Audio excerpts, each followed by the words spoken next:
Pembalap Ducati 4 kali turun di Portimao sejak promosi ke MotoGP.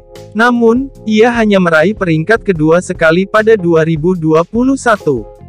Dua penampilan lain berakhir di P8 dan gagal finish. Ini balapan panjang. Saya gembira dan tahun ini dimulai seperti saya dan tim inginkan. Terima kasih kepada tim atas kerja kerasnya selama musim dingin, ucapnya. Balapan akhir pekan ini diwarnai drama. Nyaris terjadi insiden di tikungan 1 karena agresivitas Marc Marquez. Pembalap Honda itu melorot ke peringkat keempat dengan jagoan lokal, Miguel Oliveira, melesat ke depan, diikuti Jorge Martin dan Francisco Bagnaia.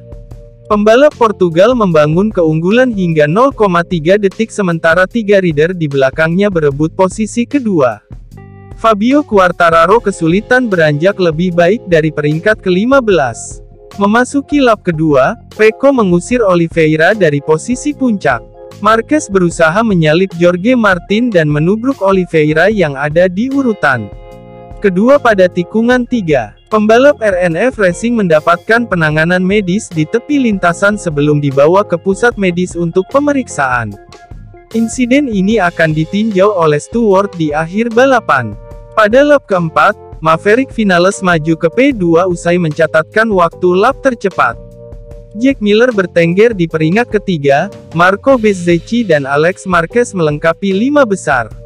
Di sisi lain, Marquez tampak kesal sekaligus sedih ketika kembali ke motorhome Honda. Bezzecchi mengambil tempat ketiga ketika memasuki lap kelima. Alex Marquez naik ke P4 setelah mengasapi pembalap Australia di tikungan 5. Duo KTM lebih kompetitif meski Miller turun ke urutan kelima. Brad Binder mencatatkan kecepatan tertinggi dan meluncur ke peringkat ke-6. Marquez yang berganti pakaian keluar dari garasi Repsol Honda dan memberi isyarat minta maaf kepada penonton di tribune. Setelah itu, dia menuju garasi RNF Racing untuk minta maaf. Bos tim Malaysia, Razlan Razali, menjawab tidak masalah tapi kejengkelan tak bisa disembunyikan dari wajahnya. Tinggal 15 lap lagi, Fabio Di Gianantonio membawa motornya ke paddock Gresini. Ia pun mengundurkan diri. Bagnaia makin tak terkejar dan membuka keunggulan hingga 0,6 detik dari Vinales. Jauh di belakang mereka, si bungsu Marquez terus membayangi Bezzecchi. Quartararo akhirnya menembus 10 besar dan terlibat duel dengan Luca Marini untuk P9. 7 lap sisa, Alex Marquez diapit pasangan KTM dan ketinggalan dari Miller. Namun, ia memanfaatkan kekuatan Desmosedici di trek lurus untuk mengambil lagi peringkat keempat. Asa Jorge Martin naik podium pupus setelah crash di lap ke-21. Alex Espargaro memacu motornya mendekati Miller. Luca Marini terjatuh di tikungan 10 dalam upaya mengejar Quartararo.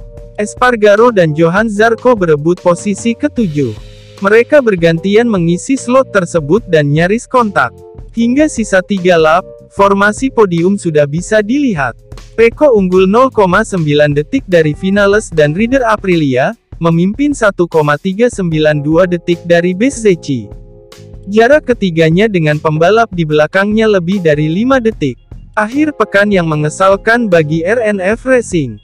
Pasalnya, Raul Fernandez crash di tikungan 5 ketika balapan tinggal 2 lap. Quartararo mendahului Espargaro dan naik ke P8. Alex Marquez berduel dan kalah dari Zarco di lap terakhir sehingga kehilangan peringkat keempat. Kabar terbaru dari RNF.